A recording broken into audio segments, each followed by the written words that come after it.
single surprise is going to be a surprise to you. But if you feel like you have too much cash, then at least you have a fighting chance of putting up with the 9/11, the COVID, the Pearl Harbor, whatever it might be. So when people look at my asset allocation, my investments, a lot of people look at it and say, you seem really conservative. Why do you have this much cash? What are you saving for? And my answer is always, I don't know. I have no idea what I'm saving for. Who are we to assume that we can predict the risks that are going to be in our own personal lives and throughout the broader world? Nobody can do it. The only way to prepare for it is to have what feels like too much safety. What is your capital allocation strategy? How do you invest your money? This is the thing people want to know most about you. I keep it as painfully simple as I possibly can. So literally my entire net worth is cash, a house, and index funds, and some shares of Markel where I'm on the board of directors. And that's it. There's nothing else. I can summarize everything so easily and so cleanly. And truly, that's it. And it's not even like I have 20 bank accounts. I have one bank account, one brokerage account, and a house, and that's it. It's so simple. Why index funds? You're the reason your capital allocation strategy is almost identical to mine. I want to talk about the house thing as well. But after reading your book, I stopped trying to pick stocks. Yeah. And I invested all of my available capital into index funds outside of investing it in starting companies. So I'm a shareholder in, 50, 60, 70 companies. All my other available capital is invested in index funds. And then I have a very long-standing large position in Ethereum, which I've held for like 6 years or something. Yeah. Now, which has done me very well. Yeah. That is it. And the Ethereum investment is also based on the fact that I run a software business that is in blockchain. And I could see that developers are building on top of Ethereum more than any other blockchain. So that insight was really beneficial to me. And 6 years, so even with the big fall over the last 2 years, you're still up a lot. Yeah, I think your book taught me that successful investing is when you lose the password to your investment account. Yes, that's exactly it. I don't actually think you said that in there, but that's like, when I lose the password to my investment account, I'm so proud of myself. Yeah. Because it means I haven't checked it in forever. And so it was funny because you were coming today. I thought, oh yeah, well, I have all this money in these index funds. I'll check it. And I thought, fuck, I don't know the password. Good. That's why you're going to do okay. The reason I do this, what's important is that I am not one of the people who says nobody can beat the market, so therefore use index funds. That's not what I believe. I think it's extremely hard to beat the market, and very few people will do it. But I think there are really smart people who can do it, and people who I know who I could invest with. The reason I don't is not because I don't believe it can be done. It's because the variable that I want to maximize for in my investments is endurance. If I can just earn average returns for an above average period of time, it's going to lead to an amount of success that will literally put you in the top 5% of investors. My parents are a great example of this. My parents are smart people, but they have no financial background. And they have like minimal financial interest, I would say. But they have dollar cost average into index funds for going on 40 years now. And literally, if you look at the returns, they've never sold anything ever. And literally, if you look at the returns, they'd probably be in the top 3% of professional investors. For anyone that doesn't know, what is dollar cost averaging and what is an index fund? Dollar cost averaging means you buy the same dollar amount of investments every single month, come hell or high water. Doesn't matter what the stock market's doing, recession, boom, bust, you say, I'm going to put $100 or whatever it is in the stock market on the first of every month.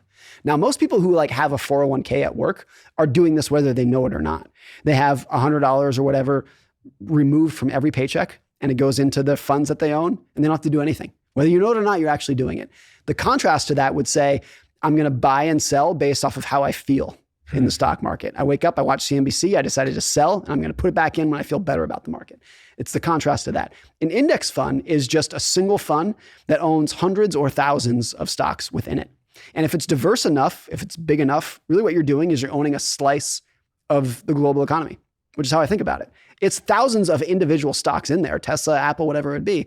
But really what you're doing is you're owning a slice of capitalism. If I was your son and I said, Dad, prove to me that that's a better long-term wealth creation strategy than buying crypto or buying companies that I use or like, how would you explain that to your kid? Your ability to do well over the next 1 year or 5 years is going to have no role whatsoever on your lifetime ability to generate wealth. All that's going to matter is not what are the best returns you can earn. All that matters is what are the returns that you can sustain for the longest period of time. All that matters is your endurance. It doesn't matter if you can double your money this year or even double your money again the next year. All that matters is, can you stick and keep it going for 50 years? That's where compounding comes from. Prove it. Because the formula for compounding is returns to the power of time. That's not quite it, but like more or less that's it. So in that equation, if you understand the math, all of the heavy lifting comes from the exponent. Prove it. Because that's how exponential growth works. That's how it works. It's literally exponential. Give me a case study where someone has followed that strategy and done well. Okay, here's one way to explain it that I use in the book. 99% of Warren Buffett's net worth was accumulated after his 60th birthday. After he turned 60 years old, 99% of his wealth has been accumulated after that period. Because the longer you hold that for, the crazier the numbers get. When he was 60, I think he was worth about $3 billion. A lot of money. He's a multi-billionaire. But now that he's 90, he's worth over $100 billion. And he's given like $100 billion away to charity. So if he didn't do that, he'd go from $3 billion to $200 billion since he's been 60. Because the numbers just get crazier at that point. He's worth $100 billion. So if his net worth goes up 10% in 1 year, he makes $10 billion, which is 3 times that he was worth when he was 60. So that's when you look at somebody like Buffett, is he a great investor? Is he a great stock picker? Of course. But the real secret to his success is that he's been a good investor for 80 years. And if he had retired at age 60 or at age 50, nobody would have ever heard of him. He would have been like one of the other multi-billionaires who lives in Florida and plays golf, and like you've never heard of him. The reason he's a household name is because he's been doing this nonstop since he's been 11 years old, and he's never stopped. It's just the endurance that's made him so wealthy, not necessarily the annual returns. Patience. It's a difficult thing. It also reminds me of the story that you talk about in the introduction of your book about the janitor, Ronald James Reed. Yeah. Who, when he died in 2014, aged 92, had a net worth of over 8 million. And he was a janitor. How did he do that? He took what very little money he could save from his job as a janitor, mopping floors at the gas station. He put it in stocks and he left it alone for 70 years. And that's it. That's all you need. That's all you need to do. If you have endurance in your investing and you can keep it going for years or decades, you don't need to be a genius stock picker. And not only do you not need to do it, if you have endurance, you're going to beat literally 97 or 99% of the genius stock pickers. And what's so interesting about it is like picking the right stocks is hard. It's supposed to be hard. Like there's no world in which everybody who tries to beat the market is going to do it. Of course it's hard. Just like being an NBA player is hard. But having endurance is like largely in your control. It's so much easier to just be patient than it is to pick the right stocks every single day. And I think some people nature nurture, some people like probably Ronald Reed and my parents just understand it naturally. It's not hard for them to be patient. But there are professional investors who work 80 hours a week for 30 years to try to beat the market, and they can't do it. Not only some, that explains like most of them. And even the ones who can do it are maybe going to beat the market by 0.5% per year, 1% per year. But if you can have endurance, that's a bigger benefit than you can have by even being like a very successful stock picker. Like somebody who outperforms the market by 1 percentage point per year, and they can do that for 10 years, that's amazing. That's like Mount Rushmore investor. But somebody who earns average returns and does it for 20 years is going to have way more money. You do it for 30 years, you're going to be filthy rich.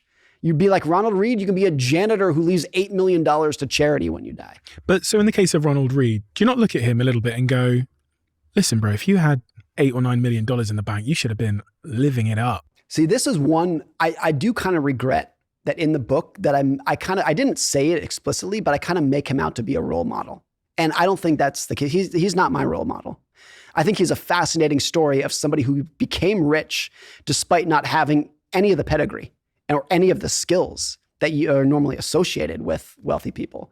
But you're right that he lived in a squalid housing and he worked as a janitor. That's not my goal. So I want to live a nice life. I want to be independent.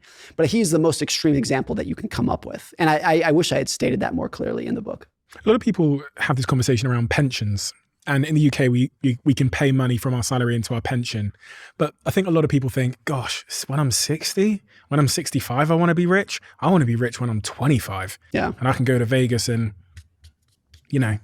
ball out and buy nice things and have great experiences, not when I'm 65. Yeah. No, I think that's true. I think there are a lot of people, a lot of financial advisors will say that one of the hardest things they do as an advisor is getting their clients to spend money because they've been so conditioned to save, that when they finally retire at 65, they don't know how to spend. They have no clue how to spend money. There's a great author, I think you've had him on your show, Ramit Sethi, who talks about this a lot. Like how you need to learn how to live a rich life and figure out what that is for you. For some people, like for me, it's just like my happy state is like sitting on the couch in sweatpants, reading a book, going for a walk with my wife. That's my rich life that I love doing. And to do that, I need to be independent and autonomous. So I can do that all day long. I can do that on a Wednesday afternoon. Ramit talks a lot about like maybe your rich life. I think for him, it's flying first class and wearing nice clothes.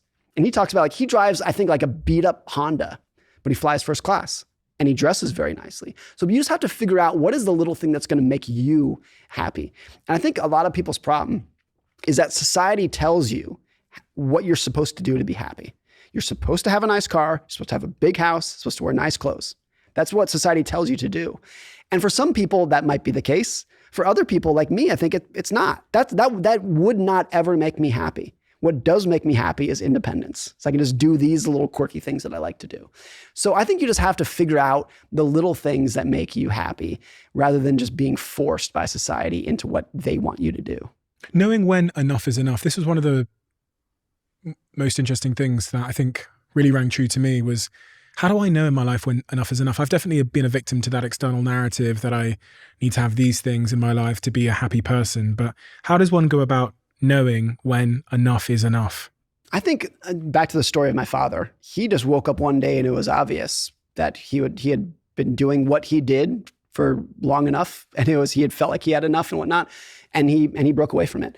I think for a lot of people, it's just, one thing that's important about the concept of having enough and independence is that when most people, even if they are independent, they wake up every morning, what they want to do is go to work. One of the big problems with the FIRE movement, the financial independence, retire early movement, where people are like, they're going to be a super saver and then retire at age 31, whatever it be. So many of those people who actually did that and retired at age 31, once they retired, after about 2 weeks, they were bored out of their mind. And if they did it for 6 months, they were clinically depressed.